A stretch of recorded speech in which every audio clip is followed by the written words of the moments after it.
Assalamualaikum dan selamat kembali ke Fast TV. Mulai hari ini, November 7, 2024, saya akan cuba lakukan rangkuman berita setiap hari daripada hari Isnin sehingga Jumaat. Berita utama kita hari ini membawa khabar gembira daripada Proton. Syarikat kereta nasional kita telah mencatatkan peningkatan jualan sebanyak 13.6% pada bulan Oktober 2024 dengan jumlah 12,799 unit. Peningkatan ini seiring dengan pemulihan jumlah volume industri ataupun TIV yang telah melepasi 70,000 unit buat kali kelima tahun ini. Proton Saga terus menunjukkan prestasi memberangsangkan dengan jualan melebihi 60,000 unit setakat ini, menjadikannya kenderaan ketiga paling laris di Malaysia. Yang lebih membanggakan bagi Proton, 3 model mereka iaitu X50, S70 dan X90 mendahului segmen masing-masing dari segi jualan pada bulan Oktober. Proton juga sedang giat melakukan persiapan untuk menjadi pemain utama dalam pasaran kenderaan elektrik dengan pelancaran Proton Emas 7 yang dijadualkan pada bulan Disember ini. Beralih kepada berita Honda Malaysia. Syarikat tersebut telah mengumumkan kemaskini produk yang melibatkan kira-kira 36,000 unit Civic Type R dan CR-V. Kemaskini ini adalah untuk menaikkan taraf kotak gear steering kuasa EPS. Terdapat kebimbangan roda gigi cacing ataupun worm gear EPS yang boleh membengkak dan mengurangkan ketebalan filem gris. Ini boleh menyebabkan bunyi steering yang tidak normal atau steering yang melekit atau melekat. Model yang terlibat adalah Civic tahun model 2022 hingga 2024, Civic Type R tahun 2023 sehingga 2024 dan CR-V tahun model 2024. Honda Malaysia memohon maaf atas segala kesulitan yang dialami oleh pelanggan yang terjejas dan memberi jaminan bahawa model pengeluaran dan penjualan semasa yang lain tidak terjejas dalam kemaskini produk ini.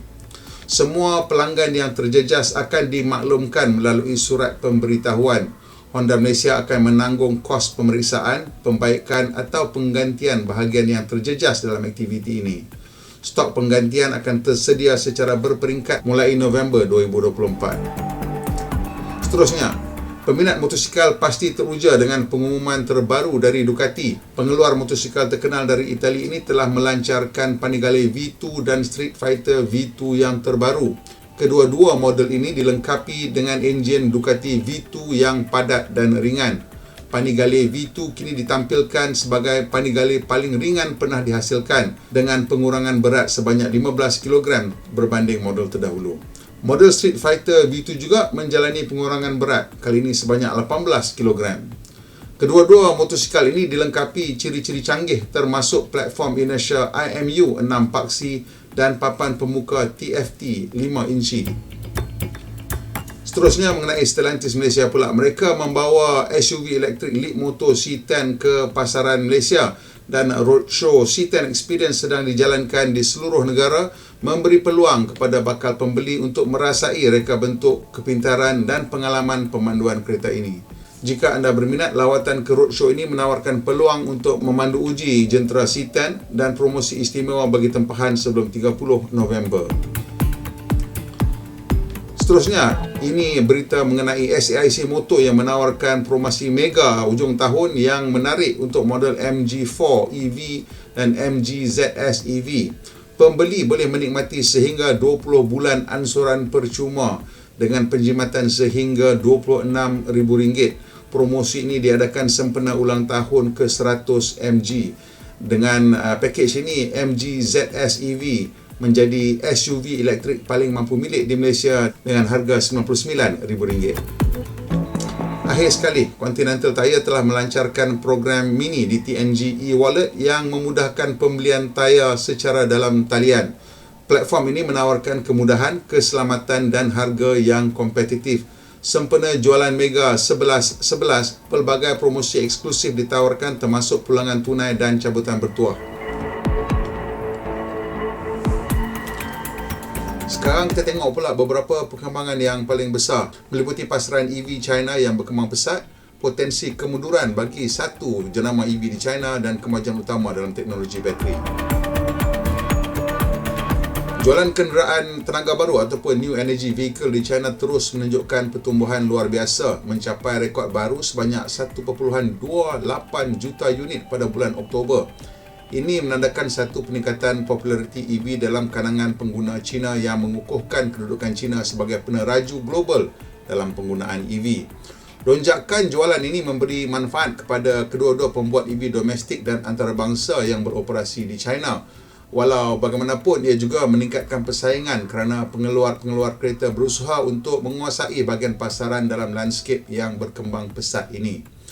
Prestasi NEV yang kukuh juga memberikan manfaat kepada pembekal bateri seperti CATL yang mengalami peningkatan permintaan untuk produk mereka. Pertumbuhan dalam pasaran China ini berkemungkinan akan memberi kesan riak pada jualan EV global dan trend industri. Berita kurang baik untuk NETA pula ya. Pembuat EV China NETA dilaporkan telah menghentikan pengeluaran di kilang utamanya dan melaksanakan pemotongan gaji untuk pekerjanya. Ini berlaku selepas penurunan jualan yang ketara dengan NETA menghantar kurang daripada 30% daripada sasaran jualan tahunannya. Beberapa faktor menyumbang kepada masalah NETA, termasuk masalah penghantaran dengan salah satu model utamanya dan kelembapan keseluruhan dalam pasaran EV China. Percubaan syarikat untuk bergerak ke pasaran yang lebih tinggi dan mewah dan bersaing dengan pemain-pemain yang mantap telah menghadapi cabaran. Masalah keuangan NETA adalah peringatan tentang persaingan sengit dan cabaran yang dihadapi oleh jenama EV yang baru muncul dalam pasaran yang berubah dengan pantas. Ia juga menimbulkan kebimbangan tentang kemampuan sesetengah syarikat EV dan potensi impak terhadap keyakinan pelabur. CATL pula menumpukan pelaburannya kepada solid state battery. CATL, pengeluar bateri terbesar di dunia, meningkatkan pelaburannya dengan ketara dalam teknologi bateri pepejal. Syarikat itu dilaporkan telah mengembangkan pasukan R&D kepada lebih 1,000 orang dan menyasarkan pengeluaran volume kecil menjelang 2027. Bateri dalam keadaan pepejal dilihat sebagai pengubah permainan untuk kenderaan elektrik. Teknologi ini menawarkan potensi untuk ketumpatan tenaga yang lebih tinggi, masa pengecasan yang lebih pantas dan keselamatan yang lebih baik berbanding bateri lithium ion semasa.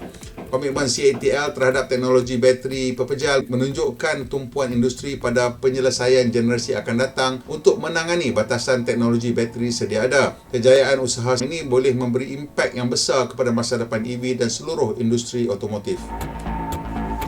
Ini mengenai model baru daripada MG.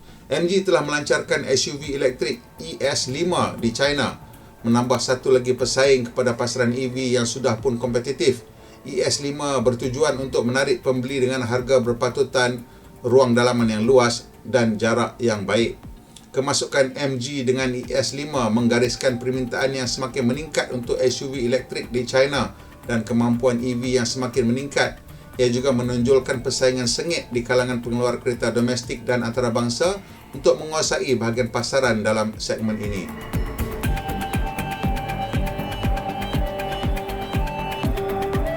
Setakat itu saja ringkasan berita kita hari ini. Saya Syamsul Yunus melaporkan untuk anda. Pemandu Malaysia, Pemandu Berhemah, kita jumpa lagi insya-Allah.